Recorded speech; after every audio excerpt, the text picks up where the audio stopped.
আসসালামু আলাইকুম ভিউয়ার্স, কেমন আছেন সবাই? প্রত্যেকটি ভিডিও নাই আবারও চলে আসলাম আপনাদের একটি বহুল প্রচলিত রোগ সম্পর্কে বিস্তারিত আলোচনা করতে। আজকে যে রোগ সম্পর্কে জানবো সেটি হলো ছত্রাকজনিত চর্মরোগ। তাই ভিডিওটি না টেনে সম্পূর্ণটি দেখতে থাকুন। আজকে যে বিষয়গুলো সম্পর্কে জানবো সেটি হলো ছত্রাকজনিত চর্মরোগ কী, ছত্রাকজনিত চর্মরোগের নানা ধরন, উপসর্গ, যে সমস্ত কারণে সংক্রমণ হয়, এর চিকিৎসা এবং প্রতিরোধ ও সচেতনতা সম্পর্কে। যারা নিয়মিত আমার এই চ্যানেলটি দেখেন তারা জানেন এই চ্যানেলের মাধ্যমে বিভিন্ন রোগ সম্পর্কে আপনাদেরকে ধারণা দেওয়ার জন্য কিছু তথ্য উপস্থাপন করা হয়। তাই ভবিষ্যতে এ ধরনের আরও ভিডিও পেতে চ্যানেলটি অবশ্যই সাবস্ক্রাইব করুন। জানব ছত্রাকজনিত চর্মরোগ কী। সাধারণত দেহের নানা ভাঁজে ফাঙ্গাস বা ছত্রাক জন্মায়। মুখ, গলা, পায়ের আঙ্গুল, মলদ্বার, কুস্কি, পিঠ, বুক ও মাথার ত্বকে ছত্রাকজনিত সংক্রমণ বেশি হতে দেখা যায়। এক্ষেত্রে তীব্র চুলকানির পাশাপাশি কখনো কখনো দীর্ঘমেয়াদী ক্ষত তৈরি হতে পারে। শিশু থেকে বৃদ্ধ যে কোনো বয়সী মানুষের শরীরে বিভিন্ন স্থানে হতে পারে। সাধারণত গ্রীষ্মকালে ও বর্ষাকালে ছত্রাকজনিত এই সমস্ত রোগের প্রাদুর্ভাব বেড়ে যায়। আমাদের দেশের আবহাওয়া, প্রয়োজনীয় পুষ্টি ও ভিটামিনের ঘাটতি, পরিষ্কার পরিচ্ছন্ন না থাকা, অনিয়ন্ত্রিত খাদ্য অভ্যাস, সঠিক পোশাক ব্যবহার না করা, ওষুধের ডোজ সম্পূর্ণ না করা, চিকিৎসকের পরামর্শ ছাড়াই নানা ধরনের ওষুধ সেবন করা, নানা কারণে ছত্রাকজনিত চর্মরোগ ও প্রদাহ বেড়েই চলেছে দিন। তো এখন চলুন জেনে নিই ছত্রাকজনিত চর্মরোগের নানা ধরন। ত্বকের যে কোনো ধরনের ছত্রাকের আক্রমণকেই বলা হয় টিনিয়া বা দাগ। দাঁতে রয়েছে নানা ধরন। শরীরের স্থানভেদে এর নাম, উপসর্গ ও চিকিৎসা পদ্ধতি ভিন্ন হয়ে থাকে। যেমন পায়ের পাতায় সংক্রমণ হলে তাকে বলে টিনিয়া পেরিস বা অ্যাথলেট ফুট। পিঠ, বুক, পেট ও হাতের পায়ের সংক্রমণ হলে তাকে বলা হয় টিনিয়া কর্পোরিস বা রিংওয়ার্ম। ছত্রাকজনিত চর্মরোগের ক্ষেত্রে টিনিয়ার এই ধরনের সব থেকে বেশি হতে দেখা যায়।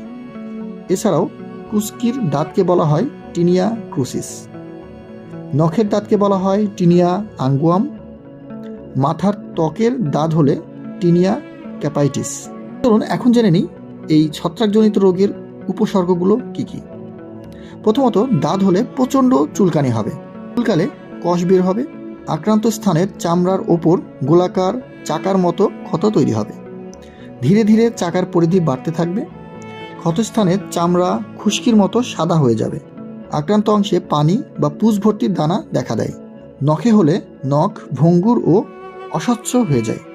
কুস্কি বা কোমরে হলে চামড়া সাদা ও পুরু হয়ে যায়। ছত্রাকজনিত চর্মরোগের এই সমস্ত উপসর্গগুলো সাধারণত দেখা যায়। এখন জেনে নিই যে সমস্ত কারণে সংক্রমণ হয়। ত্বক দীর্ঘ সময় ভেজা অবস্থায় থাকলে এই ছত্রাকজনিত রোগ হতে পারে। বারবার একই মোজা ব্যবহার করলে, আটসাট জুতা পরার কারণে পা ঘেমে থাকলে, জুতা ছাড়া খালি পায়ে হাঁটলে, আর্দ্র ও স্যাঁতসেঁতে স্থানে অবস্থান করলে, ব্যবহৃত জামা কাপড় পরিষ্কার পরিচ্ছন্ন না রাখলে, ঘামে ভেজা কাপড় না ধুয়ে পুনরায় ব্যবহার করলে, সংক্রমিত ব্যক্তির তোয়ালে, বিছানা ও কাপড় ব্যবহার করলে, ঘরে আক্রান্ত বিড়াল বা অন্যান্য প্রাণী থাকে। চিকিৎসার ক্ষেত্রে ছত্রাকজনিত চর্মরোগ আমাদের সমাজে অত্যন্ত পরিচিত একটি সমস্যা। বিভিন্ন পরিসংখ্যানে দেখা যায় প্রতি বছর আমাদের দেশে অন্তত ৮০ থেকে ৯০ হাজার মানুষ ছত্রাকজনিত চর্মরোগে আক্রান্ত হয়ে থাকে। চিকিৎসার মাধ্যমে খুব কম সময়ের মধ্যে এই রোগ ভালো হয়ে যায়, তবে কিছুদিন পরে আবার দেখা দেয়। এর অন্যতম কারণ, কিছুটা সুস্থ হলে রোগী ঔষধ সেবন বন্ধ করে দেন। কখনো কখনো ওষুধের ডোজ সম্পূর্ণ করলেও এই রোগ ফিরে আসতে দেখা যায়। ঔষধ সেবন করলেও রোগী আগের ব্যবহৃত কাপড় চোপড় ভালোভাবে পরিষ্কার না করেই ব্যবহার করছেন, ফলে খুব সহজেই কাপড় থেকে ছত্রাক পুনরায় দেহে প্রবেশ করে। ছত্রাক সংক্রমণ মারাত্মক কিছু নয়, তবে কখনো কখনো এর নিরাময় কঠিন হয়ে যেতে পারে। রোগীর ডায়াবেটিস থাকলে বা রোগ প্রতিরোধ ক্ষমতা কম হলে দ্রুত চিকিৎসা নেওয়া জরুরি। তো এখন শুধু চিকিৎসাই নয়, চিকিৎসায় চর্মরোগ থেকে অব্যাহতি দিতে পারে না। তাই সেক্ষেত্রে প্রতিরোধ এবং সচেতনতা অনেক জরুরি একটি বিষয়। তো চলুন এখন জেনে নিই প্রতিরোধ ও সচেতনতায় কি করবেন। ছত্রাকজনিত এই সমস্যাগুলো অত্যন্ত ছোঁয়াচে, তাই দ্রুত এর চিকিৎসা নিতে হবে। দৈনন্দিন জীবনে পরিষ্কার পরিচ্ছন্নতা ও স্বাস্থ্যবিধি মেনে চলতে হবে। সংক্রমিত স্থান বারবার ধুয়ে পরিষ্কার ও শুকনো রাখতে হবে। অন্যের জিনিস ব্যবহার করা থেকে বিরত থাকতে হবে।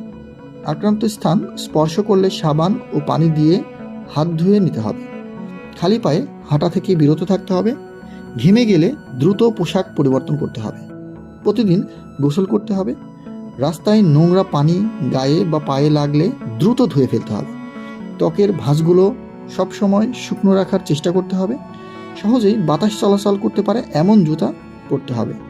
এই সমস্ত বিষয়গুলো যদি আপনি আমলে নিয়ে থাকেন এবং এই সমস্ত বিষয় সম্পর্কে সচেতন থাকেন, তাহলেই আপনার এই ছত্রাকজনিত চর্মরোগ থেকে রক্ষা পেতে পারেন। তাই শুধু চিকিৎসাই নয়, সচেতনতাই আপনাকে রোগ থেকে দূরে রাখতে পারে। আজকের ভিডিও এ পর্যন্তই। ভিডিওটি ভালো লাগলে চ্যানেলটি অবশ্যই সাবস্ক্রাইব করবেন এবং নিয়মিত এ ধরনের ভিডিও পেতে ভিডিওতে লাইক, কমেন্ট এবং অন্যকে জানানোর জন্য শেয়ার করে দেবেন। ধন্যবাদ সবাইকে। ভালো থাকবেন। আল্লাহ হাফেজ।